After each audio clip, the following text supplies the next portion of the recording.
ಹರಪುರಾಧೀಶನ ದೀಪೋತ್ಸವ ಜನವರಿ 22ರಿಂದ 26ರವರೆಗೆ ನಡೆಯಲಿದೆ ಎಂದು ಹಾರ್ನಳ್ಳಿ ಚೌಕಿ ಮಠದ ನೀಲಕಂಠ ಮಹಾಸ್ವಾಮಿಯವರು ಮಾಹಿತಿ ನೀಡಿದರು. ಮಾಧ್ಯಮ ಪ್ರತಿನಿಧಿಗಳ ಜೊತೆ ಮಾತನಾಡಿದ ಅವರು, ಶ್ರೀ ಸಿದ್ದಲಿಂಗೇಶ್ವರ ಕಂಚಿನ ಪ್ರತಿಮೆಯ ರಾಜಬೀದಿ ಉತ್ಸವ, ಹಾಸ್ಯ ಸಂಜೆ, ಕಲಾರತ್ನ ಪ್ರಶಸ್ತಿ ಪ್ರದಾನ, ನೃತ್ಯ, ಜಾದು, ಸಂಗೀತ ಕಾರ್ಯಕ್ರಮಗಳು ಸಹ ನಡೆಯಲಿವೆ. ಹಲವಾರು ಮಠದ ಶ್ರೀಗಳು ಕಾರ್ಯಕ್ರಮದ ದಿವ್ಯ ಸಾನ್ನಿಧ್ಯ ವಹಿಸಲಿದ್ದಾರೆ. ಪರಮ ತಪಸ್ವಿಗಳ ಸಿದ್ದಲಿಂಗೇಶ್ವರವರ ಪವಿತ್ರ ತಪೋಭೂಮಿಯಲ್ಲಿ ಇದೇ ಜನವರಿ 22ರಿಂದ 26ರವರೆಗೂ 5 ದಿನಗಳ ಕಾಲ ಹರಪುರಾಧೀಶನ ದೀಪೋತ್ಸವ ಸಮಾರಂಭವನ್ನು ಗ್ರಾಮಾಂತರ ಕ್ಷೇತ್ರದಲ್ಲಿ ಪ್ರತಿ ವರ್ಷ ನಡ್ಕೊಂಡು ಬರ್ತಾ ಇರೋದು ತಮ್ಮೆಲ್ಲರ ತಿಳಿದು ಬಂದಿರುತ್ತೆ, ಭಾವಿಸುತ್ತೇವೆ. ಹಾಗಾಗಿ ತಾವೆಲ್ಲ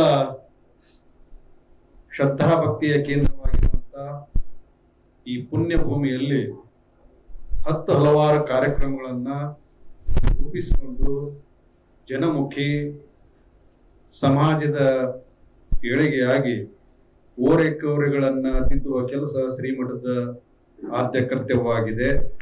ಆ ನಿಟ್ಟಿನಲ್ಲಿ ತಾವೆಲ್ಲ ಪತ್ರಿಕಾ ಮಿತ್ರ ಬಂಧುಗಳು ಸಮಾಜದ ಕಟ್ಟಕೊಡಿ ತುದಿಯಲ್ಲಿ ಮುಟ್ಟುವ ಕೆಲಸ ತಮ್ಮದಾಗಿದೆ ಅಂತ ಭಾವಿಸಿಕೊಂಡು ತಮ್ಮೆಲ್ಲರೂ ಕೂಡ ಈ ಸೇವೆ ಶ್ರೀಮಠದ ಅಗತ್ಯ ಇದೆ ಅಂತ ಭಾವಿಸಿಕೊಂಡು ತಾವೆಲ್ಲ ಈ 5 ದಿನಗಳ ಕಾಲ ಹಾರ್ನಳ್ಳಿ ಗ್ರಾಮದಲ್ಲಿ ನಡೆಯುವಂತ ಈ ಹರಪುರಾಧೀಶನ ದೀಪೋತ್ಸವ ಸಮಾರಂಭಕ್ಕೆ ತಾವೆಲ್ಲ ಆಗಮಿಸಿ ಮತ್ತು ಜನಗಳಿಗೆ ಭಕ್ತಾಭಿಮಾನಿಗಳಿಗೆ ನಡೆಯುವಂತ ಕಾರ್ಯಕ್ರಮವನ್ನು ತಲುಪಿಸುವ ಕೆಲಸ ಆಗ್ಬೇಕೆಂದು ತಮ್ಮೆಲ್ಲ ತಿಳಿಪಡಿಸಿ ಮತ್ತು ಈ ಸಮಾರಂಭದಲ್ಲಿ ನಿಮ್ಮೆಲ್ಲರಿಗೂ ಪತ್ರಿಕೆ ಬಂದಿದೆ ಅಂತ ಭಾವಿಸ್ತೀವಿ. ತಾವೆಲ್ಲ ಈ ಕಾರ್ಯಕ್ರಮದಲ್ಲಿ ವಿಶೇಷವಾಗಿ ಅಂದ್ರೆ ಮಠದ ಕಾರ್ಯಕ್ರಮ ಅಂತಂದ್ರೆ ಒಂದು ದೀಪೋತ್ಸವ, ಕತ್ತಲಿಂದ ಬೆಳಕಿ ಒಯ್ಯುವಂತ ಅಂಧಕಾರದಿಂದ ಮತ್ತು ಗಣ್ಯರು ಅದರ ಜೊತೆಗೆ ಜನಪ್ರತಿನಿಧಿಗಳು ಮತ್ತು ವಿಶೇಷವಾಗಿ ಹೇಳ್ಬೇಕಪ್ಪ ಅಂದ್ರೆ ಆರೋಗ್ಯ ತಪಾಸಣೆ ಶಿಬಿರ ಮತ್ತು ವಿಶೇಷವಾಗಿ ಅಂತಂದ್ರೆ ಕಲಾರತ್ನ ಅಂತ ನಾವು ಪ್ರತಿ ವರ್ಷವೂ ಕೂಡ ಎಲ್ಲೆಲ್ಲಿ ಸೇವೆ ಮಾಡುವಂತ ಅವರಿಗೆ ಆ ಸೇವೆಯನ್ನು ಗುರುತಿಸಿ ಕಲಾರತ್ನ ಪ್ರಶಸ್ತಿಯನ್ನ ಕೊಡ್ತಾ ಇದ್ದೀವಿ. ಹಾಗಾಗಿ ಈ ಬಾರಿ ಮಾತ್ರ 5 ಜನ ಹೆಸರನ್ನ ನಾವು ಆಯ್ಕೆ ಮಾಡಿದ್ದೀವಿ. ನಮ್ಮ ಶಶಿಧರ ಕೋಟೆ ಅಂತ ಬೆಂಗಳೂರು ಕಲೆ, ನಾಟಕ, ಸಾಹಿತ್ಯ ಮತ್ತು ಎಲ್ಲ ಚಿತ್ರರಂಗದಲ್ಲಿ ಮತ್ತು ಕಿರಿತೆರೆಯಲ್ಲಿ ಹಿರಿತೆರೆಯಲ್ಲಿ ಎಲ್ಲವನ್ನು ಸೇವೆ ಮಾಡಿದ್ದಾರೆ. ನಮ್ಮ ಹುಮಾಯೂನ್ ಹರ್ಲಾಪುರ ತಮ್ಮೆಲ್ಲರೂ ಗೊತ್ತಿರೋ ಸಂಗತಿನೇ.